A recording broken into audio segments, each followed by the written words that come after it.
nilqakom għall-intervista li se nagħmel ma' dan il-ġudge li ġie minn ġewwa South Africa, Deon Scheepers, u ovvjament ħansiru nafu ftit dwar il-karriera tiegħu, dwar kif beda l-karriera tiegħu bħala judge, u nsiru nafu wkoll ħafna affarijiet oħra esperjenzi milli kellu matul dawn is-snin.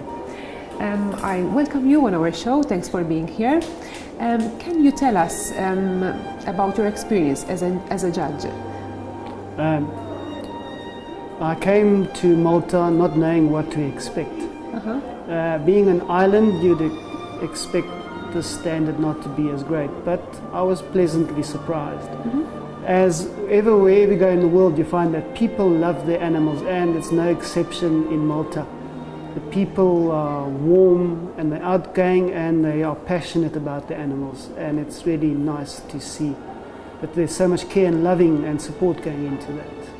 So you did find a good standard here? Yes, the cats generally comply to the standards as laid down by the standards, and it's not something that's unique, but they really are good cats. There's some awesome cats we've seen there.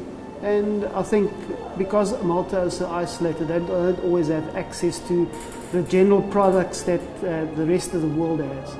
But in general, the cats are well groomed, clean, well kept, well fed, and of course loved. That's the most important thing.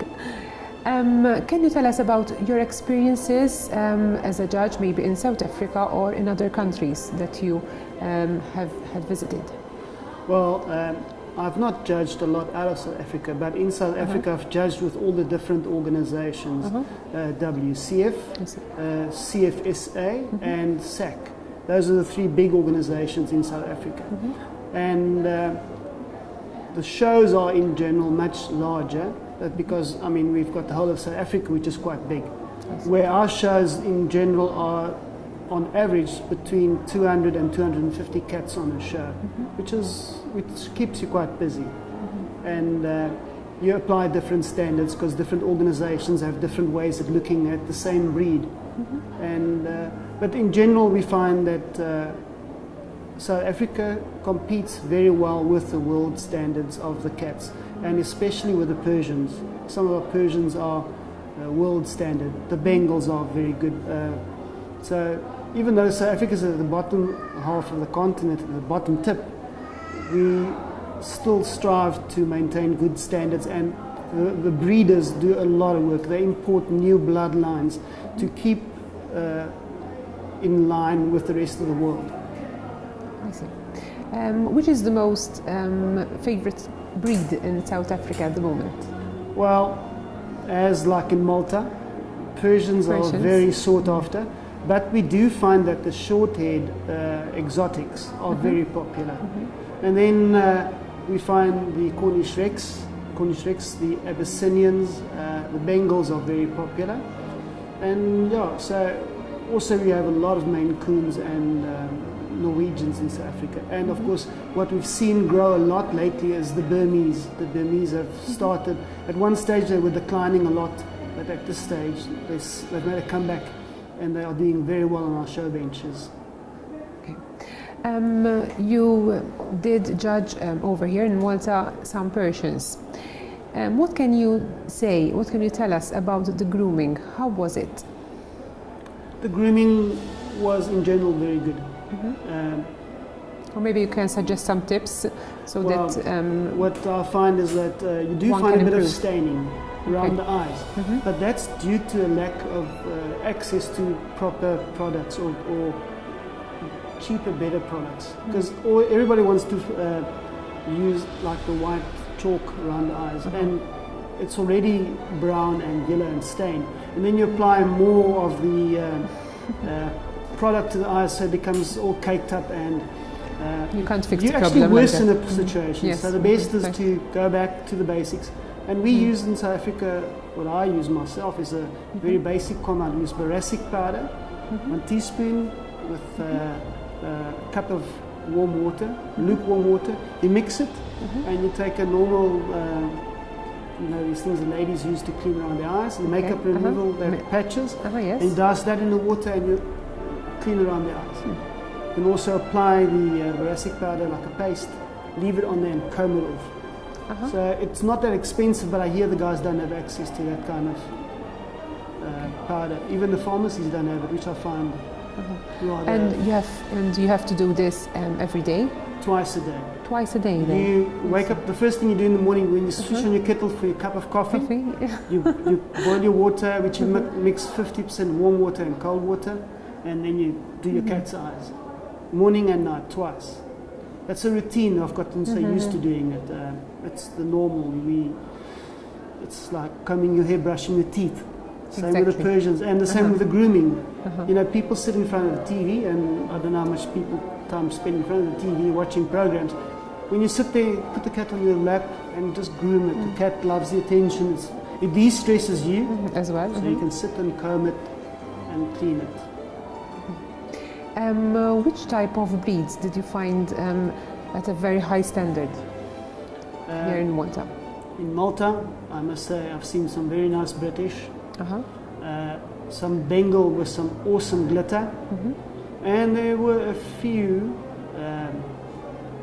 Siberians which I've liked, and of course the Persians. I mean, there's some Persians that have got the most beautiful domes and then most expressive large round eyes. I mean, if you look at a Persian, you want to see the large round eyes, and seen a nice white one as well. So yes, I was pleasantly, and of course I mustn't forget some Sphinxes that were nice, and of course a nice Devon Rex. So there's been a general display. I think Malta does comply with a lot of the good breeds in the world. So hopefully there will be some more the next time we come. Do you own cats of your own? Yes. I'm in the fortunate position. I've got 3 exotics, 1 Devon Rex, and a British blue tortie. I've shown my red boy. I've got a red exotic. He was competing in our Cat of the Year, and we've got a black exotic, which was the Kitten of the Year in 2010. My compliments. Very good results. It was from good breeding lines. That makes a difference. That's very important. So if our televiewers are watching this interview, can you suggest to them, maybe some of them, they are trying to get a cat, it's their first experience. Which type of breed do you suggest that they can get home? I would suggest you get a cat that fits in with your personality for starters. If you have a very rushed lifestyle, you do not have time to groom a cat, I suggest you go for a short-hair cat. If you have the time and the passion to do grooming and you're very meticulous, I suggest you get yourself a Persian.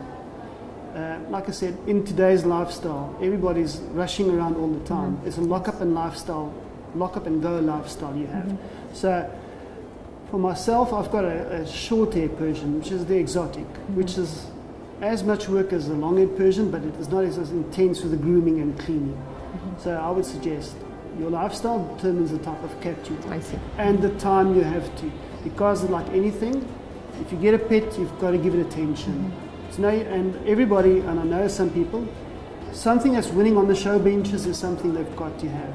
But if you don't have the time and you're going to neglect the animal, then don't even get it, don't bother. Because it's like a child. Your cat and your dog needs the same attention as a normal child. And it feels left out when you don't give it the attention.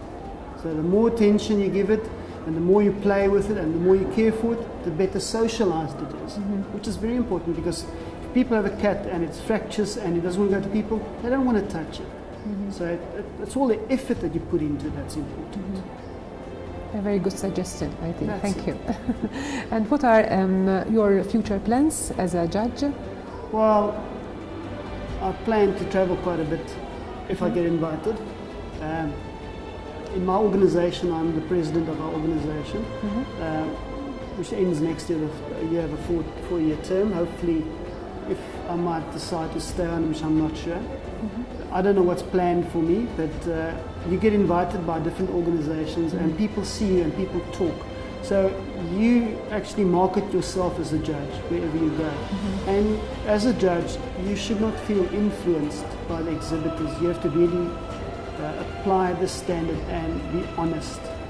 And when I, as a judge, I know people say sometimes I'm slow, but I like to talk to the exhibitors and educate them about the breeds, what I like and what I'm seeing and what I'm looking for.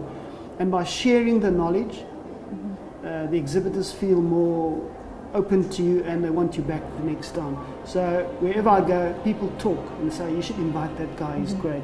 So hopefully after the Malta experience, some people will go back to Russia and Italy and say, we've met Deon and he's not a bad judge. Perhaps you should consider inviting him. So I don't know what the future holds, but hopefully I'll see more of Europe. Thank you. I wish you all the very best as a judge in your career, and thanks for being here with us and for sharing your experience with us and with our televiewers. Thank you very much for inviting me. Thank you. You're welcome. It's our pleasure. Thank you. Min hawnhekk nagħqu l-intervista ma' dan il-ġudge minn ġewwa South Africa, esperjenzi wkoll verament sbieħ li qalilna u ovvjament nispera li tallimtu minn dawk it-tips ukoll li tagħkom. Min hawnhekk nagħlaq din l-intervista.